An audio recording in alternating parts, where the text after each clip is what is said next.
Released on October 21st, 2004 in Japan, and with release dates staggered everywhere else in the world, Ace Combat 5 would be dropped into our laps, with the EU release being called Ace Combat 5 Squadron Leader, and it featured a different aircraft depending on the localization of the game that you were playing.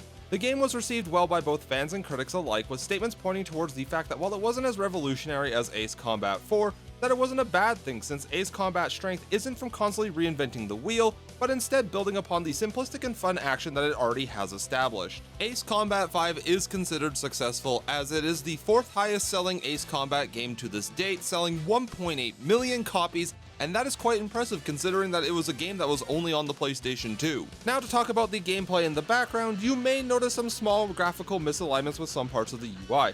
This is a remnant of the upscaling process and how the game uses entire sprite sheets for all parts of the UI, and when upscaled, the borders can bump into other textures, causing them to mess up just a little bit. These can often be fixed with manual texture offsets and some other hardware hacks, but I noticed personally that the offsets would mess with the clouds and other hardware hacks didn't really do anything to fix it. However, there are some other ways to fix the issues, such as play the game on the native PlayStation 2 but with a high quality upscaler like the RetroTink series of upscalers.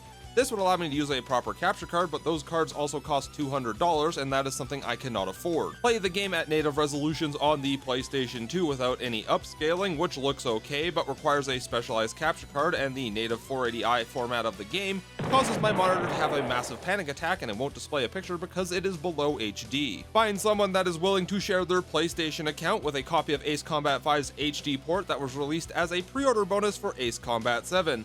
This game cannot be obtained any other way since the program ended a long time ago, and I even sat on the phone with Sony asking if I could get a copy. They said it was on Bandai's side and that was their choice to list the game or not. So I think we'll deal with these slight graphical issues, but with that, let's dive into Ace Combat 5, the second game in the Holy Trinity.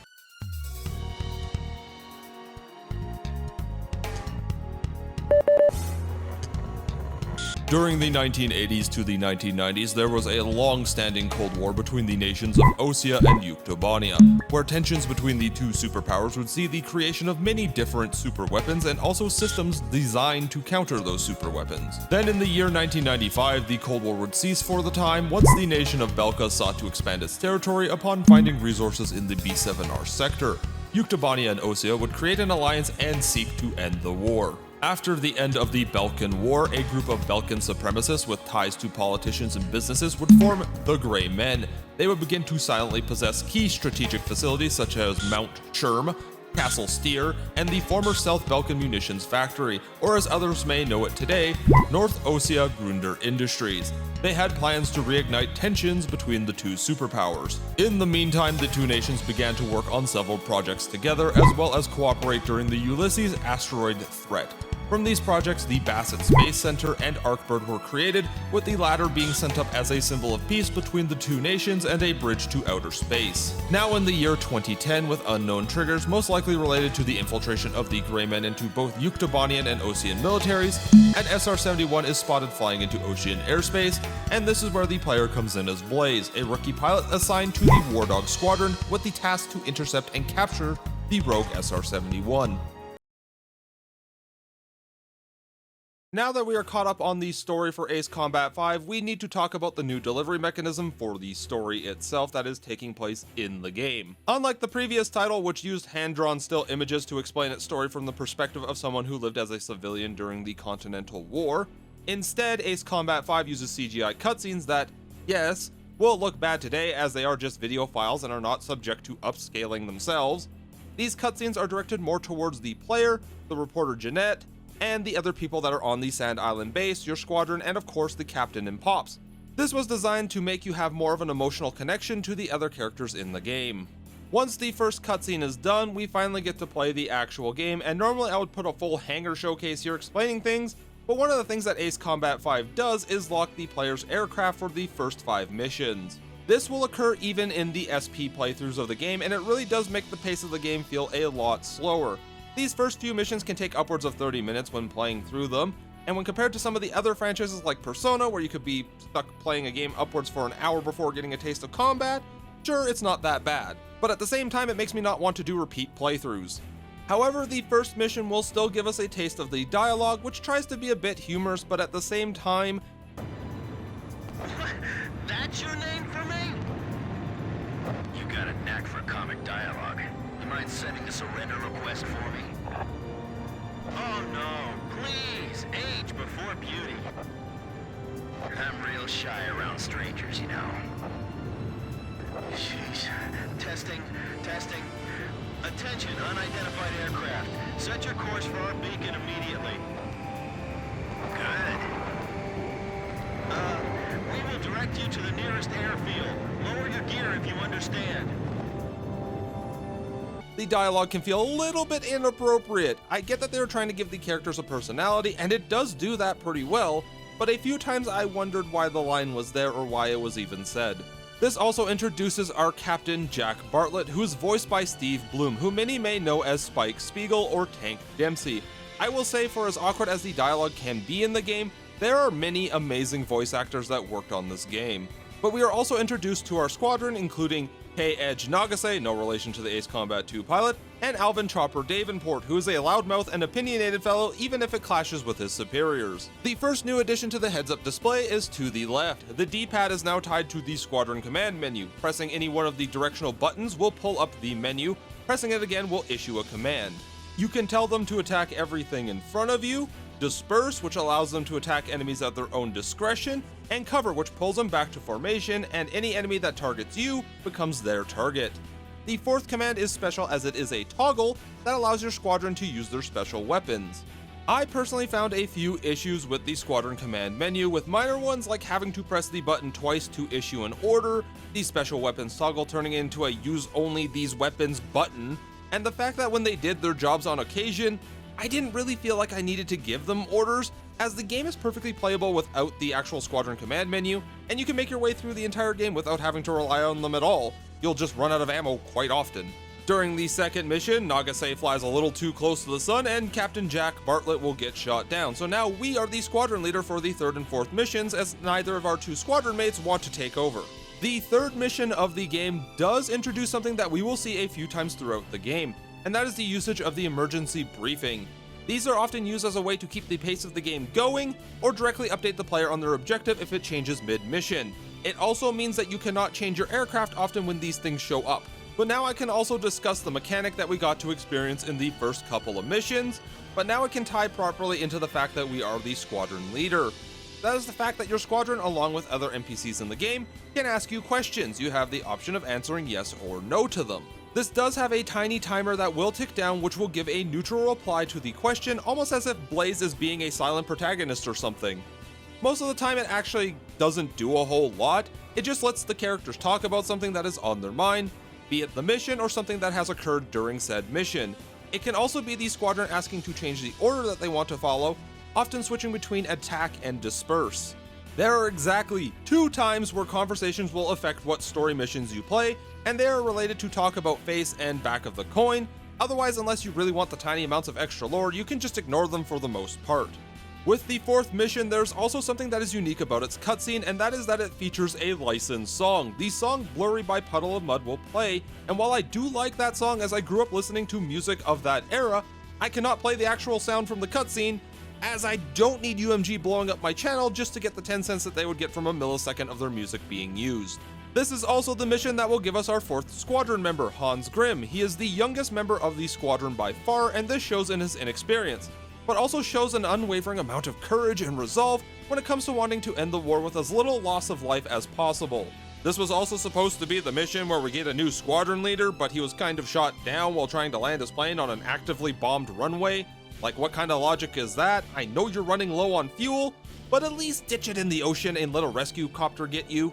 This now cements you as the player as the main squadron leader for War Dog, so now finally we can talk about the hangar and the purchasing process for aircraft in the game. You can still purchase aircraft as normal, but by the time that you've gotten to the 5th mission, the game will have shown its new mechanic for acquiring said aircraft: kill rate, which the easiest way to explain it is a combination of a tech tree with an experience point system attached to it. As you use the aircraft in the game more and more, destroy more enemies in a mission, complete minigames such as landing and takeoff, have your squadron mates flying it as well, the game will keep a tally of these points. then based on your difficulty, we'll multiply those amounts that you have earned, with the highest amount being 2 times for playing on Ace difficulty. Once the gauge is filled up, the next aircraft in the line is unlocked. It can range from experimental fighters to unique aircraft like the EA-18G Growler. However, in order to maximize the kill rate earnings, you will need to purchase aircraft with your hard-earned Zollers. Yes, that is actually what they're called in the game. 4 of the desired aircraft that you want to use, as your squadron kills once you are squadron leader, and all the actions that they perform will also count for it. This brings the total aircraft that can be used to 53. However, one of the things that was lost with the ability to purchase 4 aircraft is the ability to purchase and change out special weapons, as every aircraft comes with a singular static special weapon. While this is mostly to balance out the fact that you will have 4 aircraft, I can also see why this is deemed as a system that isn't that great. It heavily restricts the player on what they can pick, as some aircraft may not have good special weapons, such as the F-4E, and its rather lackluster napalm bombs. It also feels like a huge grind, especially for some aircraft where they'll take 60,000 points to unlock the next one in their line. It is ridiculous sometimes because you'll complete like 4 or 5 missions, and you won't even budge the kill rate bar at all.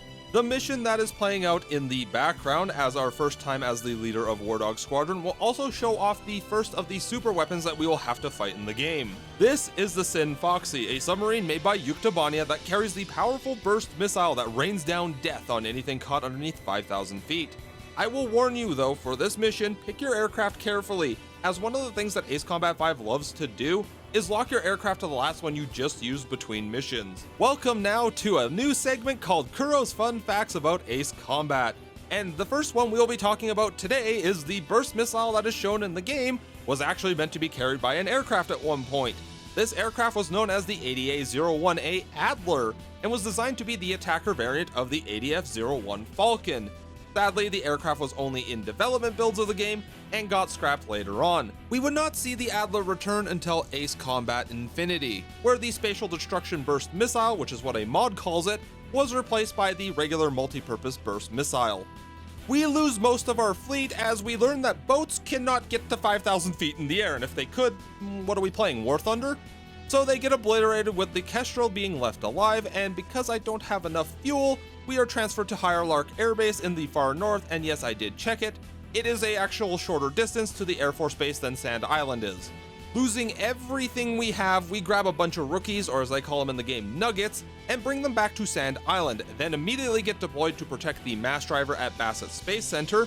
We are launching a laser up onto the Osean aircraft known as the Arcbird. For some reason, Osea loves to put birds somewhere in their super weapons, but right now we are launching its laser armament up so that way we can use it to even the playing field. This is where I will mention that the Arcbird was sent up originally for peace, but its original design was to counter ICBMs from Yuktobania. It also makes the Osean military sound like Dr. Evil, as now they want a freaking airplane with a laser beam on its forehead. Protecting the driver isn't too hard, even from the B-2As that launch cruise missiles at it, and you can stop the usage of these cruise missiles by shooting down said bombers. However, this can be a little bit difficult as they do have countermeasures. Oh, so the enemy can properly notch my missiles, but I have to fly around circles screaming because we didn't put a simple set of countermeasures on my aircraft. Thanks, Osea. But once that is done, the Arcbird has its weapon, and it is to be used in the following mission. Yuktobania has decided that Sand Island Air Base poses a major threat to them, and have sent a combined air and sea landing force to either destroy or take the island over. It isn't a very difficult fight, as most of the boats aren't too tanky, just taking a few missiles to take them out, and they also send up helicopters which only take 1 missile, but I will recommend conserving special ammo and a few missiles for the second half, but also make sure to grab the F-18C Hornet for a very fun missile type that completely nullifies the boss fight that comes up. After the Arcbird shoots down a couple of the Yuktobanian missiles, while Nagase and our squadron constantly tell the nuggets to climb, because they have to learn how to get above 5,000 feet or else they're going to turn into burnt chicken nuggets, the Sin-Foxy learns a new move. Congratulations, the Sin-Foxy has learned missile spam. They learn that the Arcbird has a cooldown for its laser, so they just start shooting missiles and trying to get as many of them up into the air as they can, and the laser can take one of them out, but then... Impact now! The eject handle stuck!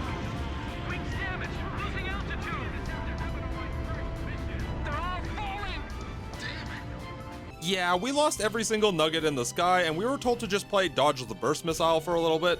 Now, on the wiki, we don't even know what causes the trigger to activate to actually start the boss fight, but eventually instead of attacking the missiles, the Arcbird will fly over and laser the Sin-Foxy, so it's forced to stay at the surface. Now we can begin the hilariously easy fight that is the Sin-Foxy, and there's a reason I said to bring the F-18. The LASM, or Long Range Air to Surface Missile. Now with the way that the Sin-Foxy is designed, all of its defensive weaponry are clustered together. If you damage the main body with a missile or bomb, it will damage all the weapons at the same time. Now if you have the LASM, you can stay far enough away that only the submarine-launched F-35s are really a threat. So 2 missiles later and the Sin-Foxy goes to its next phase where the body is what has to be killed. That itself is not very difficult, and now that the submarine is sunk, something sabotages the Arcbird, and we are off to the next mission. Now here's the thing about Ace Combat 5. There are a lot of missions in the game that I consider highs, as they are filled with that arcade adrenaline and they keep things moving forward. But there are also a lot of missions that are just designed for exposition, to fill in holes or introduce characters that will be important. And while we are guiding this massive C5 that is currently damaged through the radar array, we get to meet the president of OSEA, Vincent Harling. He is on his way to a top secret peace talk with Yuktobania when the cargo aircraft Mother Goose 1 is damaged and forced to make an emergency landing. This emergency landing involves us blowing up more renewable energy resources because screw the environment, and also we have to give them something to yell about. At the end, we are also introduced to the mysterious 8492nd Squadron of OSEA, and this right here is the point where the entire story shifts and the player will end up looking like some crazy person with red string all over their wall by the end of it. I know I did. But OSEA this time has decided to make a landing on Yuktobania, so our squadron guides the amphibious landing craft, capturing bunkers and eventually taking over one of the small fortresses that would become our military foothold on enemy territory. The enemy is now retreating over their mountains, and it is best not to let them bring their cargo back to the mainland. Chopper will ask you an important question here related to a song. Answering yes or no will change the mission path that you go down. During the mission, our communications will be jammed, where the mysterious 8492nd Squadron is fanning the flames of the war while committing a war crime by bombing a technological institute in the same area where our mission is taking place, creating a sort of false flag operation where they know it will be pinned on somebody else. That somebody else just happens to be us, as we are the only ones that are supposed to be in the area at the time, but the blame is pushed onto our squadron as the 8492nd starts the long path of... Something just feels off. The 8492nd Squadron have never existed in the OSEA military at all. So who are they? Why does it feel like they're trying to escalate the war? Aren't they supposed to be our allies? But there's no time to dwell on that, as now the game has 2 branching set of missions, and it is based on the question that you are asked by Chopper. Both sides of the coin deal with the retaliation and the escalation of the war, as Yuktobania wants to get revenge for the loss of life at that technological institute. So they do 2 things. Chain Reaction sees Yuktobania break international humanitarian law, and using disguised military vehicles launch an attack on a civilian airport, causing indescribable amounts of terror upon innocent civilians, basically going no Russian mode. Or Reprisal, which sees Yuktobania also break humanitarian laws and launch a gas attack on a civilian populated downtown core, causing a massive panic and a health crisis. These attacks are seen as rather extreme, but also expected after what happened over the Dresden Mountains. Thankfully, instead of getting told to retaliate with an attack on another civilian target, we are sent on one of 2 missions. One is a lot easier than the other. On one side of the coin, following Chain Reaction, we are sent off to Duga to eliminate the enemy's storage for their ammunition. The fleet itself is rather simple, with a lot of low-level passes where the player has to get their angle just right to get a missile into a tunnel to destroy the ammo dumps, while also dodging shoulder-mounted stinger weapons that are being tossed in their direction and cannot be taken out. On the other side of the coin, following Reprisal, is 4 Horsemen, and this mission can be seen as quite difficult, but not because there's a ton of enemies, but because it introduces a precision element. This mission sees the player attacking a large weapon manufacturing plant that is guarded by a simple radar array. The gimmick with these radar stations is that they are linked to the other 3 stations within a radius. These radar arrays have to be destroyed within a few seconds of each other to prevent them from going off. A lot of the annoyance from this mission comes from the imprecise nature of Edge's countdown. Instead of just giving the player a timer that will let them visually know the time left before they need to attack, the game instead forces the player to listen to dialogue for the timing, and you can't use subtitles because the game puts them out as one chunked piece of dialogue. There will also be moments, and luckily I didn't run into any of them, where you'll have to restart the countdown because something happened to one of your teammates' planes. It gets quite annoying, especially when you're just about ready to attack and then they have to call it off and you loop around, and by the time you loop around, she's already counted to 5 seconds and you just missed the radar array and it's mission over. I will admit that this mission would be far more difficult as a kid, as I want you to imagine you are playing the game for the first time. Your parents are in the living room, and of course they don't want to hear the sounds of explosion and everything going off, so they mute the TV. How are you supposed to get the timing right for this mission when you can't hear it? Thankfully, the rest of the mission is rather easy. It's just blowing up the production facilities along with anything that they are trying to get out of the base upon our arrival. The next mission that we are told to do features not only a thematic location, being the bitter cold of the Rosgri Straits, but also the second submarine boss fight that we have to go after, the Hrimfaxi. Now, it does start out as a pseudo-stealth mission, as you can sneak up on the Hrimfaxi, but you have to trigger a detection to advance the mission, in which you get a singular minute to shoot a single missile into the sub. Afterwards, the fight plays out very similar to the Sin-Foxy fight, but instead of F-35s, it has UAVs that it sends up to fight you. Now, once the third phase is initiated for the fight, the actual submarine will become very resilient to damage, along with launching burst missiles up at the player. It can take quite a few of your own missiles to even dent its health pool. This is mostly so that way the player can listen to the dialogue, and it's also where we will get our nickname that the friendlies will be inspired by but our enemies will fear, the Demons of Rosgries. The next two missions can be put together as they are in the same location, which is the bitter cold of the Glubina Mountains, with the first part involving a snowstorm and hunting down aircraft that are stopping Sea Goblin from picking up the POWs from the camp. It is a very short air and ground based mission that ends with Nagase being shot down out of the air as she is flying low to see if Captain Bartlett is amongst the POWs that are in the camp.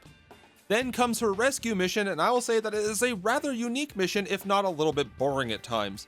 The premise is that you get to play hot and cold with her distress beacon, as it will pulsate and beep the closer you get to her. Once she is located, you have to immediately go protect Sea Goblin, and I mean mash that throttle button, so that way you can get there in time, because this part is super easy to fail for some reason. At the beginning of the mission, Chopper will ask you a question which, surprise surprise, involves a coin flip that has two missions that are very similar to one another, involving an attack in the Jilhachi Desert. 16A has more of a focus on air-to-air, with you having to escort a tank column as well as a group of B-52 bombers to capture an airbase and level the enemy's HQ that is in the middle of the desert. Of course, after everything is destroyed, the enemy can't let you just fly away, so they dispatch a squadron of fighters, a few refueling aircraft, and an AWACS, and well, you have to take it down. I will say it is best to be very cautious with your ammo during this mission, as the mission is rather long, with you having to bounce between groups of enemies, and I ran out of ammo quite a lot. 16B, however, has a bigger focus on air-to-ground, with the player being required to take out various groups of enemy command structures such as pillboxes, tanks, and anti-air emplacements. They are attempting to capture an airfield and an oil refinery. Once we manage to get the ground troops to actually capture them, which both missions use the same change to the next phase, which is the timer running out, the enemy sends an entire battleship to the river to pelt the ground forces. Thankfully, we are pretty good at sinking boats, so that gets taken care of. Now we start a part of the game where we learn about what is behind everything. Finally, the game lets us have a break with a mission that requires very little, as it's just a ceremonial flyover that lets us have a break in the action. All that is required of us is that we stick with our squadron and pass over the stadium. During our passes, we get a very short cutscene where the Vice President of Osea breaks out into a speech that turns very pro-war very quickly, stating that the Allied forces will not put down their weapons. What was he thinking? We don't know what he was actually truly thinking at that moment, considering that innocent people have lost their lives. The crowd, however, breaks out into the anti-war song, The Journey Home, which, if you want the real-world equivalent of this song, think of it like Fortunate Son. Almost like as if it was clockwork, right as the civilians are singing their song of peace, a group of Yuktobanian fighters that have managed to penetrate our air defenses make their presence known. This part of the mission is less of a test of how good you are at shooting down enemy aircraft, but more of a test on how good you are at conserving ammunition, as you have a timer that ticks down from 6 minutes. This is how long it will take to get reinforcements to your position. Of course, there are delays from a crash on the runway, probably from a War Thunder player, to the mysterious 84 92nd Squadron calling off reinforcements stating that is just a drill.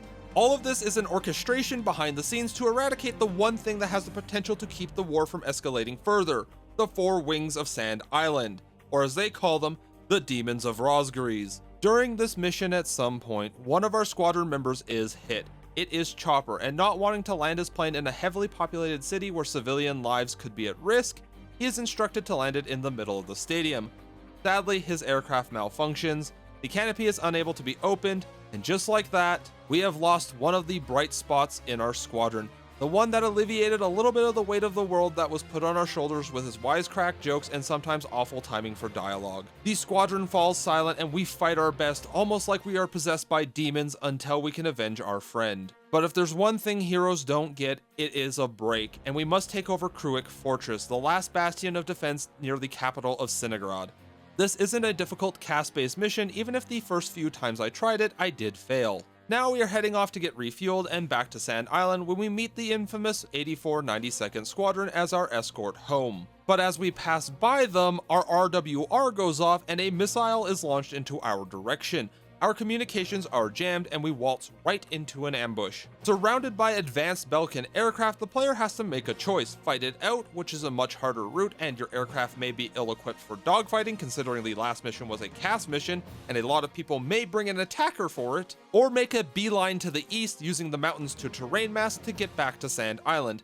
I don't know how the mountains are good for terrain masking in this game, considering that the enemy does cheat and will often fly right through the mountains. When we land, Edge and Blaze are off to talk to Hamilton, while Grim meets up with Pops and Jeanette, where it is revealed that using influence along with Hamilton siding with the Greymen, we are branded as traitors by the Osean military and are now being hunted. Thankfully, the three that went to see the base commander escape him trying to kill them, and honestly, with a figure like that, dude, you're crafted in the shape of Kingpin but melted, you aren't chasing anything. But our aircraft are locked away. Thankfully, Pops has a plan and a rather unique aircraft, which by the way is only available in Ace Combat 5, and that is the Hawk. He uses them as trainers and we escaped Sand Island into one of the most boring missions of all time. And when I say it is boring, I mean that it is boring. It is one of the missions that I wish I had a skip button because all it does is advance the plot forward, but it takes a while to do so. So instead, while that mission does its thing, I'll explain the entire reason why we were betrayed. The 84 92nd Squadron, or Grobok Squadron, are a group of Belkan supremacists that are tied to the Grey Men,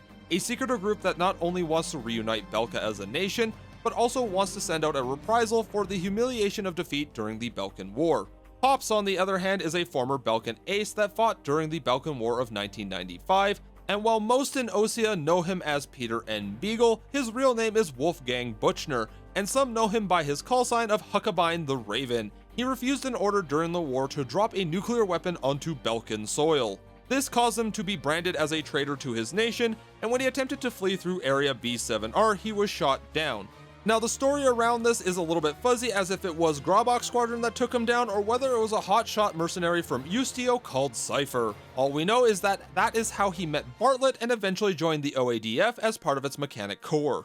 After the war, many Belkan aces would join various groups, where it is believed that Eric Klinsman would join Erusia and eventually become their Yellow 13, Lorenz Riedel would join the Estavakian Air Force during their conflict with Ameria, and Ashley and the remaining Grobok members would join Osea as the 229th Tactical Fighter Squadron, acting as an aggressor squadron for the nation. Secretly behind the scenes, Ashley has been using his contacts and influence to slowly twist the game in their favor. Once we get through the final tunnel of the mission, we are contacted by Swordsman, who is going to shoot us down, not before giving us a signal to bail out in a rather unique first-person cutscene. One of the things I would like to mention here is that throughout the game you'll get a loading screen that has these little clippings about the story of Rosgries, and for the past few missions the text reads as follows. The demon soars through dark skies, fear and death trail its shadow beneath, until men united wield a hollowed saber, in a final reckoning the beast is slain. Now the interpretation that the community holds is that Marcus Snow is the hollowed saber, since hollowed means holy or highly respected, and a saber is a type of sword. His callsign is Swordsman, and a lot of people respect him, and he is the ones that technically puts the demons of Rosgries to sleep. Once we are shot down, Sea Goblin confirms our death, and then we are brought to the Kestrel, where they intercepted Grey Men intel with the spy vessel Andromeda that had hints to where their plans were going, and also hints on where Harling was being held. They are holding Harling in Castle Steer, which is right where the Belkan nukes were dropped during the Belkan War. Our job is to rescue him, and this mission is also where I'd like to point out that I hope you research the F-18 or any other carrier-capable aircraft, since that's all you can fly. The mission goes swimmingly despite flying straight into Balkan territory, and once the president is extracted, we get to learn that he really cares for his countrymen and those that are serving. I sure hope nothing bad ever happens to him, and he can lead Osea for the rest of his life. He also bestows upon us our new squadron name, the Ghosts of Rosgries, draping our planes in a jet black color with red tips and the imagery of the demon on the back. Solitaire and Closure can be lumped together into one singular mission as they both take place in Mount Sherm. The first part is flying in all sneaky beaky like with an unarmed aircraft penetrating their radar defenses to get close to the airbase. Once there, take the required pictures, which by the way can be pretty finicky at times if you get the targets that they ever actually want in the picture, then running away before their fighters can even attack you. Then we decide to attack the base because we learn that V1 nuclear weapons are being moved from there to other locations across the world, so the squadron is tasked with making sure that no other weapons are moved. And this involves blowing up the world's tankiest mountain to ever exist. And yes, I know it's my fault for taking the Su-27, which has zero anti-ground capabilities, but in other playthroughs I have done, I have used every single anti-ground weapon I could to destroy the rocks. They eat everything. We learned that one of the V1 nuclear weapons actually went to Yuktobania, where it got intercepted by the anti-war resistance group led by Alyosha. Now we get to fly in a ravine run that is unlike any of the others in the franchise, as instead of it being a sprint from one end to the other or tailing some other aircraft, instead, we have to fly around and pick off targets while keeping our altitude below the rim of the ravine. Thankfully, the enemy just put helicopters and boats in the ravine that take a singular missile to destroy, and this includes some close calls with the people that are fiddling around with the nuke. Watch out! My hand's slipping! It's gonna drop! Hey, what's going on? Answer me! We're okay. We caught it just in time. Phew. Look, stop scaring us like that, okay? I know that the fictional world of Strangeville probably hasn't had a demon core experiment situation, but please be careful with the literal civilization ending device. Once all of the enemies that are destroyed, it is boss fight time. This time it is against Ofnir Squadron, which is just the Yuktobanian version of Grobok Squadron. They end up diving into the canyon and they fly in pairs in opposite directions of one another. If the player has the ridiculously powered SAAMs on their aircraft like the flanker does, this fight shouldn't take too long as 2 missiles per plane will destroy them both. Then we get a message from Alyosha that Bartlett is alive, and then they take the dismantled nuke into the ocean and go create Bikini Bottom. This next boss fight is either going to be the easiest fight for you ever, or one that causes you so much misery that you want to put the game down. The Balkans have loaded one of the V1 nukes onto the Arkbird and plan to drop it in Yuktobania. Thanks to a brave Osean astronaut that was on the spacecraft, it gets locked into a much deeper trajectory. Now, much to Nagase's disappointment, we must destroy the White Bird of Peace. This is also a 4-phase boss fight, and I would like to remind you that Ace Combat, especially the older ones, do not have checkpoints, so if you die at any point, it's back to the beginning of the mission and all of that dialogue that you have to listen to again. The first phase is putting a singular missile into the Arkbird, which just triggers the next set of dialogue. The second phase, they activate the UAVs they mounted when they hijacked the aircraft many months ago, along with its laser attack system. Now this laser can be destroyed along with the 2 UAV launchers. This makes the mission a little bit easier. Be careful with the laser, however. It will annihilate you within seconds, and I doubt you want to get smash brothered by the Arkbird. Then they'll initiate the 2 engines on the inner wings, which then, once they are destroyed, will push you into the 3rd phase of the fight. As the Arkbird has now lost 2 of its engine, it starts to change its direction towards Osea instead, activating its 2nd set of engines and all of the defenses on top of the vehicle. Now here's the thing, the AAMs that it has are not a big problem. It's the tiny laser defense cannon that hurts you, and you can barely see its projectiles coming towards you. Once the 2 auxiliary engines are destroyed, the once mighty Arkbird turns vertical in a last-ditch effort. The 4th and final phase is destroying the big engines, and boom, the Arkbird sinks into the Ceres Ocean, never to be a threat again. Then we get a message from Bartlett that he escaped from the enemy POW camps, joined the Yuktobanian resistance, and is trying to extract with their prime minister, Nicanor. The mission mechanic itself is quite easy to figure out. There are 2 paths that the extraction team can drive down.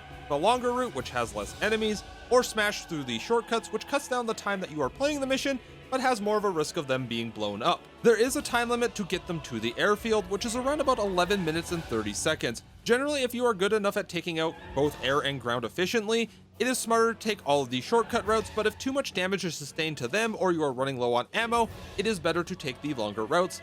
All of these choices are done through the conversation system. I would also like to say that I do not like the dialogue in this mission, as there's a lot of flirting and tension between the Major and Bartlett. Since she was his ex-lover and they talk about dates, it just feels wrong and out of place, and it doesn't help that Nagase seems to have a schoolgirl crush on Bartlett, and it makes things very awkward, and I didn't like it at all. But once we get them to the airfield and they are up in the air, when we are intercepted by our old friend Ashley Bashley and the Grobok Squadron. Now here's where I have a small complaint with both Ofnir and Grobok. They are so boring to fight. Sure, they are a little bit more aggressive than the normal fighters as they are aces, but they don't do anything special. Like Yellow 13 and his squadron at least tried to do some advanced combat maneuvers, even if it ended with them getting destroyed. But once Ashley is downed, Nicanor and Harling are safe. And now begins a mission that people will know from its air tree grinding proficiency, Sea of Chaos, and what a befitting name, as the Yuktobanians have sent out a fleet to attack the Kestrel. A few of the boats in the Yuktobanian fleet turn against the attackers because they heard Nicanor's brief speech, and he is sent off to Alred to meet with Harling. Our job now is to make sure that those that are still wanting to wage war are at the bottom of the ocean, and those that want peace remain alive. It is a densely packed mission with plenty of targets to destroy, both naval and aerial, with the song The Journey Home playing in the background, signaling that this was truly the end moment of the war, that there was no reason to fight anymore, but instead band together to bring peace. The Osean Navy, who still thinks we are traitors, show up, and we must sink them as well. It is a chaotic and fun mission, and it ends once all of the targets are destroyed. The Kestrel is suddenly attacked when we are discussing the Grey Men's plan, as they have loaded a V2 mass retaliation weapon that was never completed during the Balkan War, and we'll ignore Ace Combat 0 for now. They plan to load this weapon that can destroy a majority of cities in Yuktobania or Osea and launch it from the captured Solg satellite platform.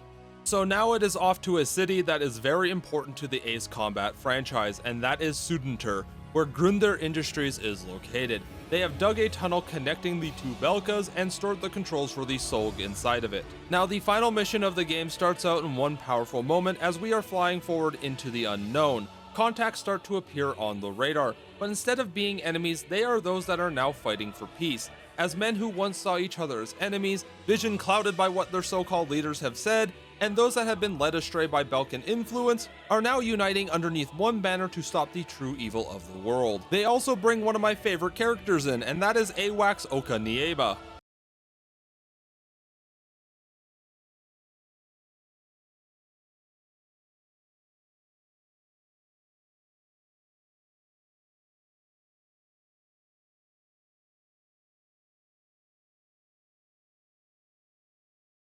Sorry to intrude into the video, but it is time for a fun fact about this AWACS. He clearly mentions that his name is Sky Eye in our language. Of course, this is a reference to Sky Eye from Ace Combat 4. But the name Oka Nieba also gives a hint to what influenced the creation of Yuktobania, as Oka Nieba is Polish, which makes you think that with all of their usage of the MiG and Sukhoi aircraft along with the Cold War against Osea, that this is the real-world Warsaw Pact. I am also going to take the time here to thank my friends who are Polish, as they corrected his name for me, as it should be Oko Nieba to get the direct translation of the name, since Oka is a genitive case for the word I, which gives it ownership, origin, or a close relation between two nouns, while Oko is the nominative case of it, and is more accurate to the direct translation from Polish, so there is a fun fact there. Now, the player and their squadron can attack the city of Sudentur, with all of their allies, wiping out its ground forces and defenses, letting the troops eventually capture the entrance to the tunnel so that way they can force it open. During this time, Hamilton shows up and we manage to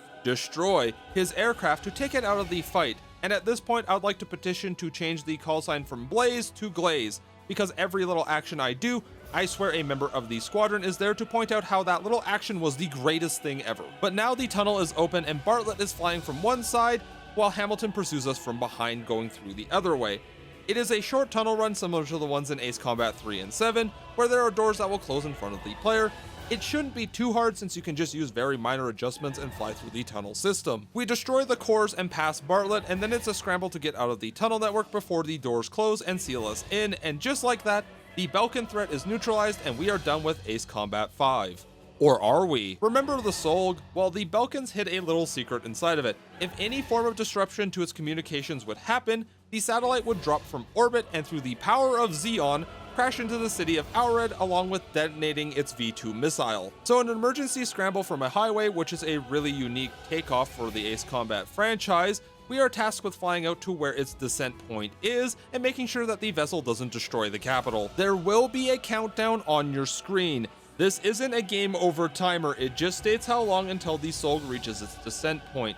On the way there, both Ofnir and Grabach are in their S-32s, which was actually a paper-only concept for the Su-47, and have decided that this is going to be their last stand. This fight does not go well for them, as I have XLAA, and I took out 4 of them from a pretty good distance, as they don't break apart until you get close enough. Then we spent a little bit of time mopping up the last 4 of the squadron, where they spouted some of the edgiest dialogue ever. Now I get that this is dialogue that fits the era of course, but god dang, this would make Shadow the Hedgehog blush. But once they are down, it is time to sit around at the descent point for a minute until the Solg manages to render in. This is the final super weapon boss fight, and I'd like to say boss fight in big quotation marks here. We have to target the Solg's cores, which are static, but they are protected by the 4 large rotating accelerators.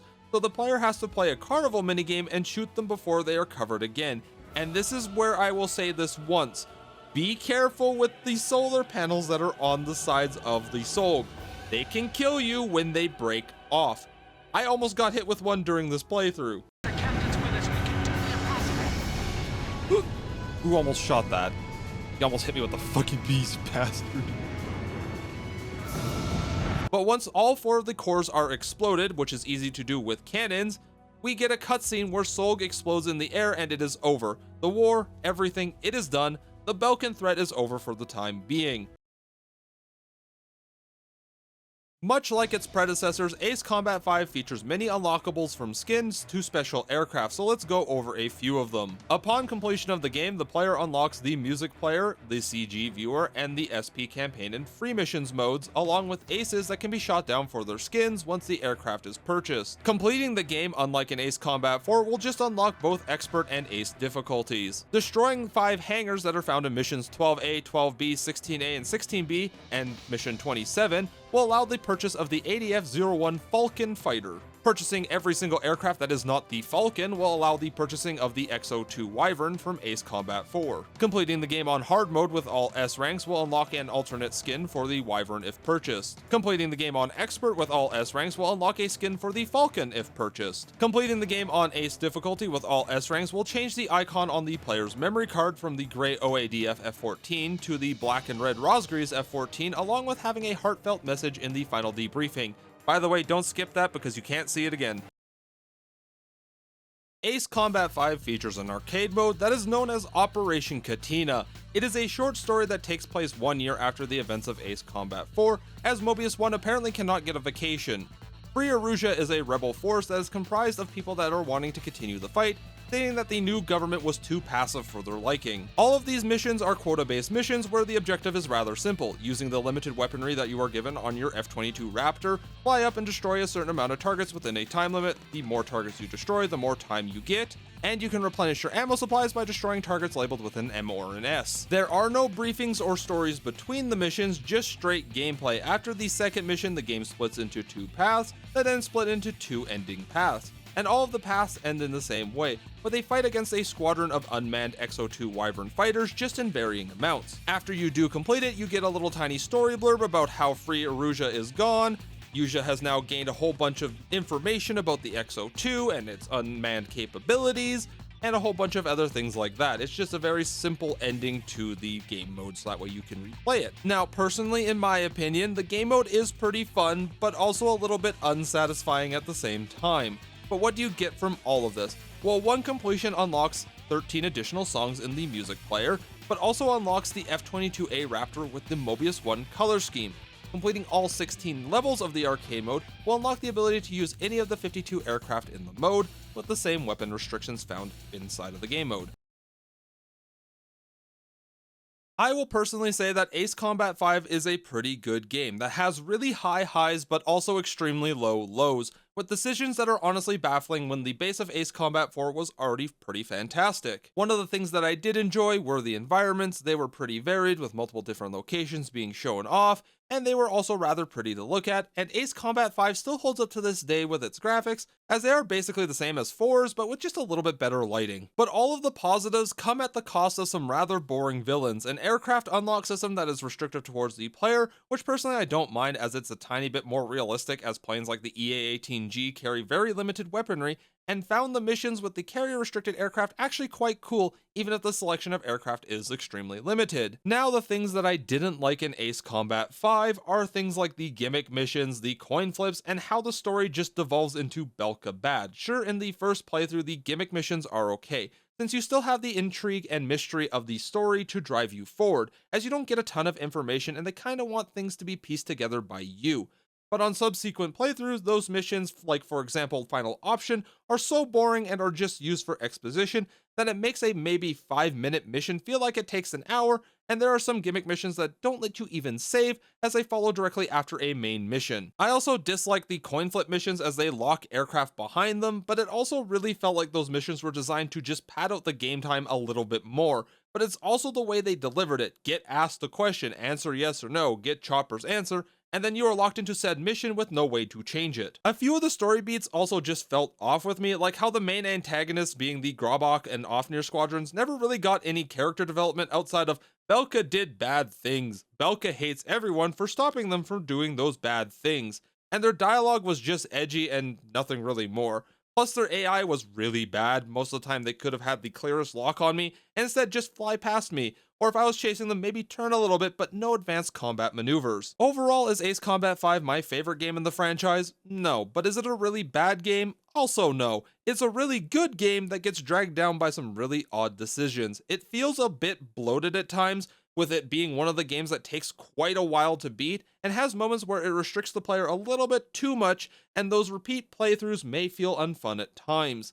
But it also has a very strong anti-war message, and that is fitting since the year that it came out was 1 year after the Iraq War had started, and that may or may not have had an influence on the storyline of the game. At the end of the day, Ace Combat 5 has earned its spot as part of the Holy Trinity, and while it may not be the best game in the franchise, I had fun with it, even if it took me a metric year to get everything ready to actually make this video. But thank you all for watching, and finally, I know we got the video out with delay after delay. It is ready, and I will apologize for those delays as I ran into some life troubles during the month, and I also had to play through the game 5 different times as there were footage corruptions, the aspect ratio was wrong, and the script rewrites. I had to try and make sure that the video wasn't an hour long. This is also where I'd like to mention my new Ko-fi, where you can support the channel directly. It is entirely optional, but any little bit to help keep the videos coming out is appreciated, and to those that do support it, we'll have their names in the credits and description. I am also going to mention that I do have Zero all ready to go with its script redone and everything like that.